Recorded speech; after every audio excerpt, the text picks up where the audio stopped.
عسلامة، مرحبا بكم. شنو أحوالكم؟ إن شاء الله تكونوا بخير الناس الكل. اليوم جيتكم في وصفة بنينة أخرى اللي هي الدونات. كما قاعدين تشوفوا محليهم مزيانين، نجموا نعملوهم في حفلات متاع عيد الميلاد ولا حتى من غير حتى مناسبة، يعني نعملوهم هكا في ويكاند ولا في أي وقت باش نفرحوا بهم صغيراتنا، خاطر تعرفوا الصغار يحبوا الحاجات المزينة هكا بالشوكولاتة وبالزينة والألوان.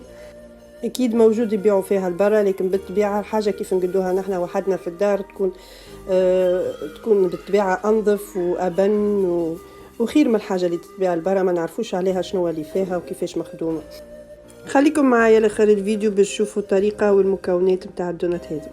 اول حاجه خديت 240 ملل حليب دافي، خديت واحده خميره نتاع خبز، 3 مغارف كبار سكر، وواحده فاني سكر فاني، 580 جرام فرينة، مغرفة صغيرة ملح، نص مغرفة صغيرة ملح مش مغرفة كاملة، مغرفتين صغار خميرة متاع جاتو، كعبتين عظم، و50 جرام زبدة طرية بحرارة الغرفة. أول خطوة عملتها حطيت الحليب دافي وحطيت عليه الخميرة متاع الخبز وحطيت عليه السكر فاني وثلاثة مغارف سكر، 3 مغارف متاع ماكلة سكر، خلطتهم مع بعضهم، غطيتهم وخليتهم يتفاعلوا.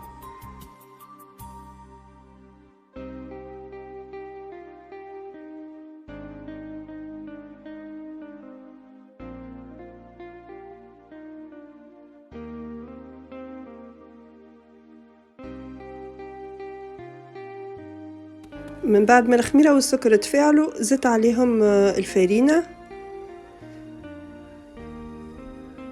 وكعبتين العظم، وزدت نص مغرفة صغيرة ملح، 2 مغارف صغار خميرة حلويات، و50 جرام زبدة طرية بحرارة الغرفة، وخليتهم يتعجنوا. من الأول خدمت العجينة بقوة ضعيفة، ومن بعد حطيت شلين تلمت هكا العجينة، ومن بعد قويت في القوة متاعها وباش تعجنوا الكل بالكدا حتى شلين تحصلت على عجينة طرية ورطبة كما باش تشوفوها.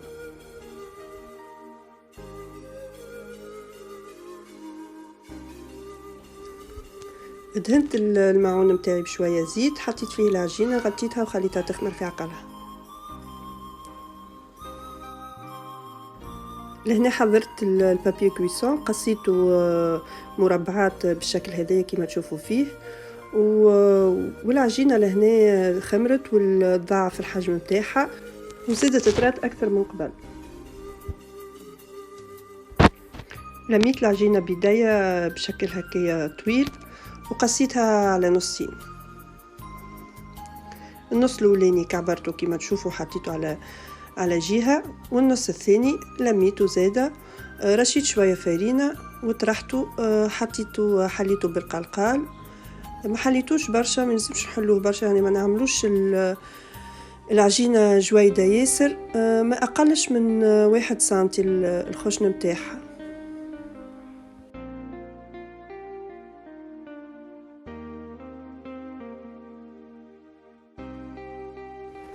من بعد خديت القالب هدايا وبديت نقص به في دور كما تشوفوا. انتم تنجموا تستعملوا اي حاجه، مش مهم دوره مش صغيره، مش قد كعبه اليويو مثلا، اكبر. وخديت هذا متاع الدوي هذايا، زاده نقبت به الدوره الصغيره اللي في الوسط. نجموا زاده تستعملوا ختام تاع دبوزه مثلا.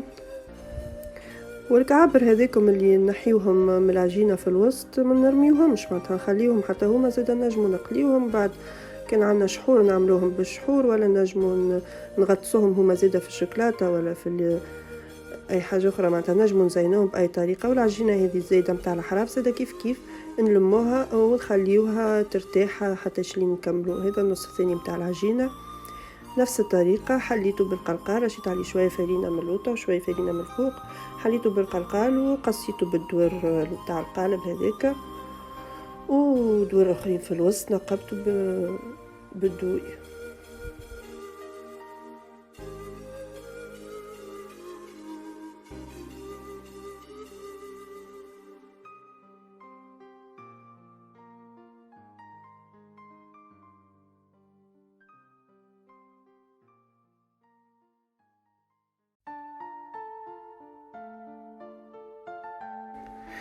العجينة الزايدة هذه اللي قاعدة نحي فيها كما قلت لكم تلموها، تتلم بكلها بالباهي وتخليها ترتاح شوي، ومن بعد تحلها بنفس الطريقة وتقصها بنفس الطريقة. اما مش باش يجيو منظمين والوجه نتاعهم ليس كيما العجينة الاولانية بالكل. تو تشوفوا حتى من بعد الفرق معناتها ماهيش باش تجي منظمة، معناتها وجه الكعبة مش باش تجي منظمة كيما الكعبات اللي خدمناهم الاولانيين، خاطر العجينة هذه معاودة معناها لازمها ترتاح برشا وقت، هكاك باش نضيعوا معناتها برشا وقت. خاكم تشوف فيهم ديجا الجهة اللي على اليمين هذيك كلها كعبات نتاع العجينة الاولانية، والجهة اللي على اليسار كعبات معاودين.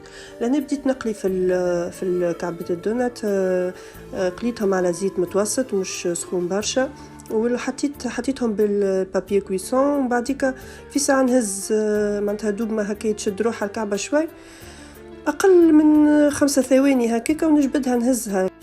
الورقة متاع البابي كويسون هي الحكمة منها انه الكعبات دونات وقت اللي باش نزيدوا وقت من بعد القصان متاعهم وباش نزيدوا نخليوهم يخمروا اكثر، باش يزيدوا يطراو هو من بعد قصانهم نخليهم يخمروا نص ساعة تقريبا، باش يزيدوا يطراو معناتها وقت اللي باش نهزوها الكعبة بيدنا باش تخلي اليد البقعة متاعها معناها باش يفسد الشكل متاعها، متقعدش منظمة الكعبة.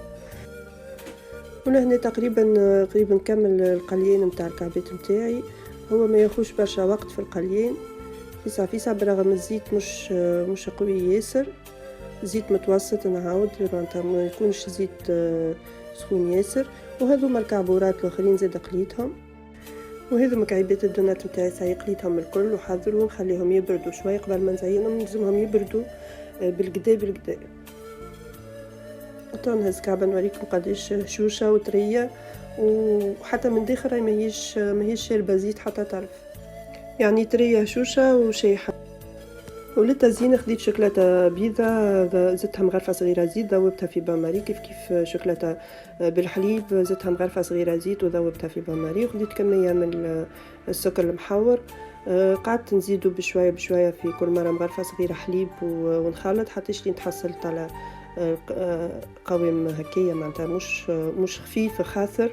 قسمته على نصين ولونت نص راز ونص الاخر لونته بلو سيل.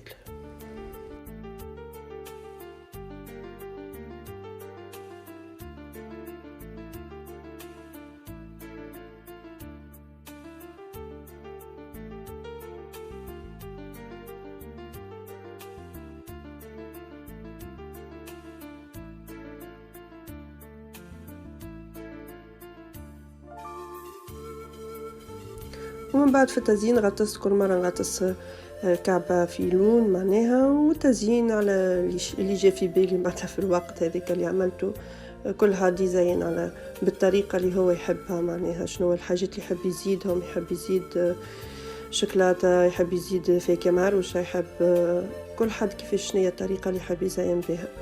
هكا هو الوصفة متاع اليوم وفات، ان شاء الله تكون عجبتكم وان شاء الله يا ربي تجربوها وتعجبكم. خليكم في امان الله، ان شاء الله نرجع لكم في وصفة اخرى. بسلامة، باي باي، تبقوا على خير.